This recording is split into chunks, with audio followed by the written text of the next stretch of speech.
Alice Stek is another leftist candidate running for lieutenant governor. You both have similar platforms, such as fighting for free college, divesting universities from Israel, free daycare, free single-payer healthcare, etc.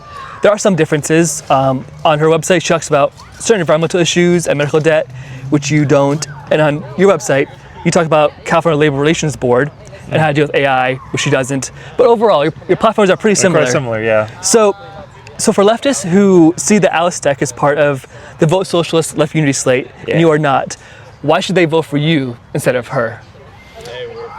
I've never met Alice, and I really like what she stands on. I haven't seen Alice really at a lot of events. I've seen a lot of the other peace and freedom candidates. In fact, I've been to a lot of common events with them. Ramsey and I have been to multiple events together. Lalo and I have been to multiple events together. I really love them, and I love the way that they're running their campaigns. I love the values that they bring. I haven't seen Alice at as many events. I don't know that she's campaigning with the same vigor that some of the other candidates on that slate is. And so, and I might be wrong, because, that's not something that I'm actively researching. It's just what I've seen. But in that sense, I hope that folks who are aiming to vote for the peace and freedom line, with the Ramsey and the Lalos, etc., that they also consider voting for me for lieutenant governor. Our campaign has registered more than 5,000 volunteers. Last weekend we had 24 canvases around the state.